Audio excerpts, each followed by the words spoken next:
वो आयोग डाले। मैं आप सबको आह्वान करना चाहता हूं, ये विरोधी इस बात में बैठे हुए हैं कि उपचुनाव आएगा और हम जीतेंगे। वो इस बात में बैठे हुए 2027 का विधानसभा चुनाव आएगा तो वो जीतेंगे।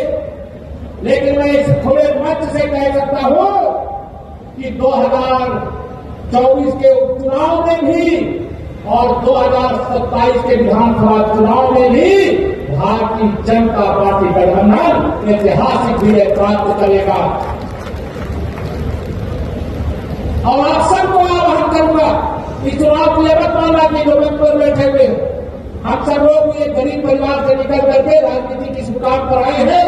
अगर यह मंच का मैं नाम पढ़ने लगूं तो सामाजिक समीकरण का सबसे शानदार गुलदस्ता मंच की ओर नजर डालिए। कोई एक जाति के लोग हैं क्या जो यहां सामने बैठे? वही सब मंच पर बैठे, आप सबके प्रतिनिधि के रूप में बैठे, आप सबके सेवक के रूप में बैठे। और जो हमें शिक्षा दी जाती, जो हमें संस्कार दिया जाता है, जो हमें बताया गया है, वो यही बताया गया है कि हमारा धर्म क्या है? समाज की सेवा करना, देश की सेवा करना। दूसरे राजनीतिक दलों का धर्म क्या है? परिवार की केवल सेवा करना। देश से क्या उनका, समाज उनका कोई लेना देना नहीं लेता। वो कोशिश करते रहते हैं कैसे बांटो और बात करो। मैं आप सबको यह निवेदन करना चाहता हूं, याद दिलाना चाहता हूं, 2017 से पहले का उत्तर प्रदेश याद है कि नहीं याद है? आपसे पूछना होगा, अखिलेश यादव जो उत्तर प्रदेश के मुख्यमंत्री थे, बिजली कितने घंटे आती है बताओ? याद है किसी को?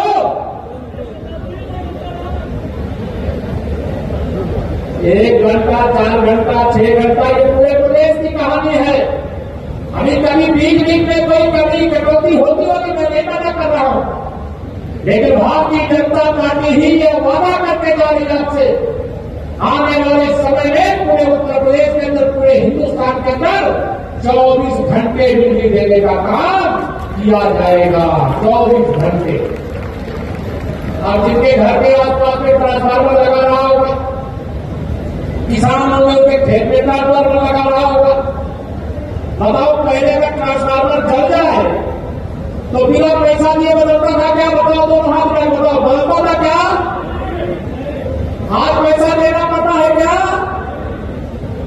पहले आपको ट्रांसफार्मर लॉन्च करके ले जाना पड़ता था और आज जल जाने की सूचना एक फोन पर आप दे देते हो और बिजली विभाग का व्यक्ति ला करके ट्रांसफार्मर बदल करके नया लगा करके चला जाता। सुशासन ये होता है।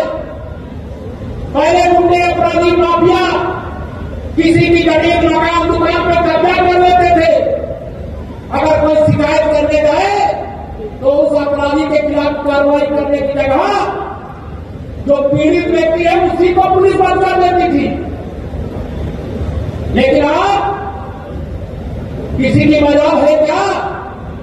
अगर कोई किसी की जमीन पर, मकान पर, दुकान पर कब्जा कर ले, अगर जिले में भी शिकायत पहुंच जाए या मेरे माननीय विधायकगण, मेरे पार्टी के पदाधिकारीगण हम लोगों के पास, तो उस शिकायत पर तत्काल कार्रवाई करने के लिए विवश कर दिया जाता है, अपराधी को जेल भेजने के आदेश दिए जाते हैं। ये सुशासन है। विकास की बात अभी आशीष पटेल जी ने, हमारे कैबिनेट के वरिष्ठ साथी हैं, बहुत काम हुआ, अभी बहुत काम बाकी है। जो 65 साल देश में सरकार चलाए, जो कुछ नहीं किए मिर्जापुर को बर्बाद करने के अलावा, मधुआ को बर्बाद करने के अलावा, वो भारतीय जनता पार्टी से हिसाब मांगते हैं। भारतीय जनता पार्टी के शासनकाल में क्या क्या हुआ वो जनता की अदालत में है। और आप सबसे मैं निवेदन करूंगा, वो 65 साल में कुछ नहीं कर पाए। हम तो 2017 से पहले 14 वर्ष का बर्बाद झेले थे। सपा बसपा की सरकार थी। यहां पर विकास हो रहा था कि भ्रष्टाचार हो रहा था, किसी से छिपा नहीं है। कागज पे सड़क बनती थी कि धरातल में बनती थी। ये सपा बसपा का इतिहास, कांग्रेस का इतिहास रहा है।